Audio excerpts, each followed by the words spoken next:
Donc, l'autofocus à corrélation de phase. Comment ça marche? Il y a un petit schéma, c'est en gros un photosite, donc la cellule qui capte la lumière, elle sert aussi à la mise au point. Il y a deux petits photodiodes. Par triangulation, ça permet de déterminer des distances et de faire bouger la lentille de mise au point en fonction. Il n'y a pas que Canon qui fait ça, mais c'est à mon avis les premiers qui se sont lancés à fond là-dedans. Et ça a fini par très bien marcher. Je vous conseille de ne pas le négliger. Il y a plein de gens qui pensent que l'autofocus, c'est pour les amateurs. À mon avis, il faut nuancer cette vision largement. Par exemple, il y a beaucoup d'anglo-saxons de chef-op qui n'ont pas du tout cette vision-là, qui sont pas du tout contre les assistances au focus. Ça permet de réaliser des plans qui seraient impossibles à réaliser quand on est un opérateur solo. Évidemment, si on a un premier assistant qui s'occupe du point et qu'on est dans une logique cinéma, en plus, il n'y a pas d'autofocus sur l'optique, donc ça sert à rien. Là, je suis d'accord. Mais si vous êtes tout seul et que vous voulez, avec par exemple ce travelling, vous pourrez essayer cet après-midi, vous déplacer et faire un rattrapage de points, je vous souhaite bon courage tout seul. Avec un tracking visage, ça va logiquement se passer simplement. À la limite, ça marchera pas. Mais de toute façon, vous n'auriez pas réussi à le faire à la main ou ça aurait été vraiment très difficile, quoi. Et donc, voilà, je vous engage à ne pas hésiter à utiliser ces assistances. Pour au moins voir si elles valent pas le coup. Parce que voilà, faut pas avoir le précepte de non, c'est de la merde, c'est pour les amateurs, moi je suis un pro, je fais mon point manuel. Laissez-vous tenter, peut-être que vous changerez d'avis. Pour ceux qui pensent ça, évidemment, ceux qui sont déjà plutôt pour l'autofocus, bah, vous allez être content parce que ça marche pas mal du tout, quoi. Donc bah, c'est le plus réactif, c'est le slide que l'autofocus par détection de contraste. Et c'est pour ça que c'est utile en vidéo, parce que ça va vite. Voilà. Donc il y a plusieurs fonctionnements. On a vu un peu déjà le guide de mise au point qui est rappelé dans l'image en bas à droite, ce qui vous permet quand même de savoir dans quel sens vous tournez votre bague, si vous êtes loin, trop loin devant, trop loin derrière. Ça peut vraiment être pratique. Et après, le fait qu'il y ait l'écran tactile sur cette caméra, ça prend tout son sens. Parce que c'est très difficile d'aller faire du tracking avec des joysticks, de les sélectionner. C'est pas impossible, hein. C'est comme ça sur ces 300 Mark II. Je peux vous dire que c'est vraiment pas simple, quoi, à utiliser, et qu'avec un écran tactile, par contre, bah, ça prend tout son sens. Vous voulez traquer ce visage, vous appuyez dessus, celui-ci, vous appuyez dessus.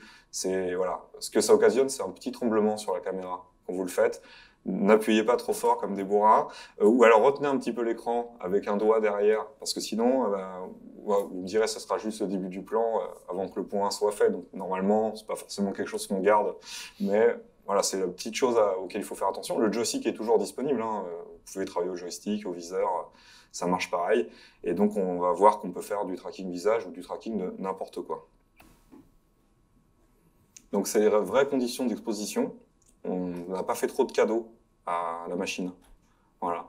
C'est pas non plus les pires conditions possibles, hein, mais c'est pas des conditions qui étaient faciles. Donc voilà, là on est dans un fonctionnement en autofocus. Donc ce que je vous ai dit tout à l'heure, c'est que par défaut on est dans le mode automatique qui est à mon avis à bannir. Et déjà on va se choisir une frame large pour voir ce que ça fait. Donc, vous voyez, c'est un gros pointeur. C'est pas très précis, mais ça marche. On a bien le point sur le Fresnel. On a bien le point sur Maïssa. Voilà, mais c'est quand même du gros pointeur, donc je vous conseille quand même de passer sur du plus petit, parce que logiquement j'ai enregistré et que je vais démontrer. Voilà, là c'est beaucoup plus précis, vous pouvez faire votre point dans le détail, et vous imaginez bien, bon, vous pouvez déplacer ça au joystick, hein, ça marche, c'est quand même plus facile au touch, quoi, vraiment.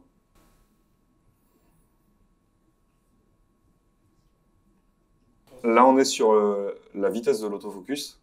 On voit bien qu'il y a 3 niveaux.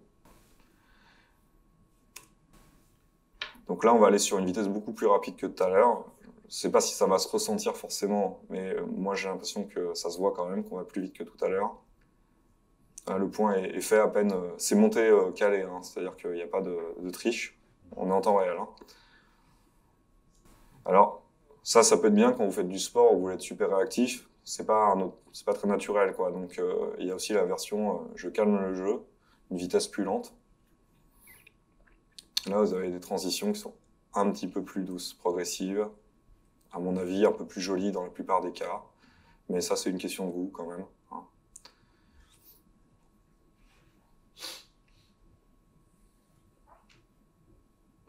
Et la dernière chose qu'on peut changer, c'est la réponse de l'autofocus.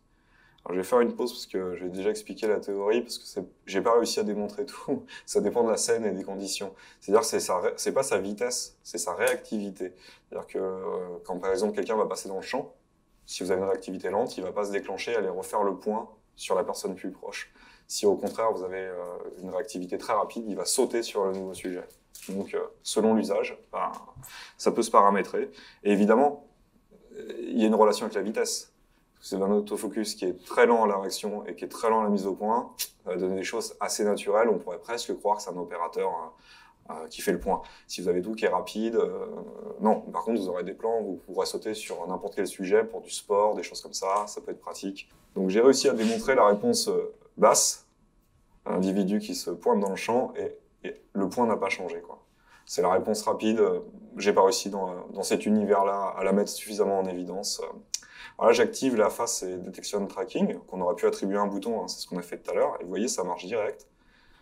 Voilà, le visage est pris en compte, la personne se déplace, ça marche toujours. Alors, on n'a pas changé de cadre dans tous les sens, mais vous pourrez le tester plus simplement tout à l'heure vous-même. Et là, tac, le point se fait sur le Fresnel. C'est pas forcément, et ça revient sur le visage, c'est pas forcément quelque chose qui est souhaitable. Donc heureusement, ça peut se paramétrer. Et là, ça devient assez intéressant, c'est-à-dire qu'au lieu d'être en face priority, vous vous mettez en face only. Du coup, il ne va pas aller chercher autre chose qu'un visage. Et ça veut dire que même s'il perd le visage, il va garder le point au dernier endroit où il l'avait vu. Par exemple, quelqu'un qui tourne la tête, il ne le reconnaît plus. Et quand la personne va regarder à nouveau la caméra, tac, il va être retraqué à nouveau. Et là, vous voyez, le point n'a pas bougé en fait. Il attend qu'il y ait un visage. Il ne changera pas de point. Alors, sur cette profondeur de champ, ce cadrage, c'est peut-être pas évident, mais tac, on n'a pas de changement de point quand elle revient, parce qu'elle est revenue à peu près à l'endroit où elle a quitté le champ. Si vous avez un deuxième visage qui se pointe, eh bien, vous pouvez choisir l'un ou l'autre avec le joystick ou au touch. Vous pouvez faire des bascules de points, du coup, entre deux personnes. On a fait un peu les... On n'a pas été que triste, on a essayé. Voilà. Et donc, c'est assez puissant. Vous imaginez bien que, voilà, deux personnes qui parlent dans le champ, tac, tac, vous passez l'une à l'autre. Voilà, il se fait virer. Automatiquement, il retrouve le seul visage qui était... Là, je ne lui ai pas sélectionné, hein, je ne lui ai pas fait de cadeau, je lui ai dit non, non. Alors là, ça c'était menu plus le bouton 6, ça aurait pu être le 5, le 4, tac, directement, c'est ce qu'on a vu tout à l'heure, je vais attribuer une fonction de tracking, ce que je vous conseille de faire, pas forcément sur cette touche-là. Voilà. Et donc, grâce à un superbe fruit, j'ai activé avec ma touche le tracking, vous allez voir que ça marche pas mal. Même quand ça passe derrière le volet, ça n'abandonne pas.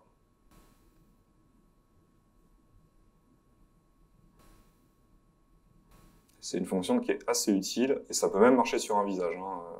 Elle est plus fine que la détection de visage. Voilà.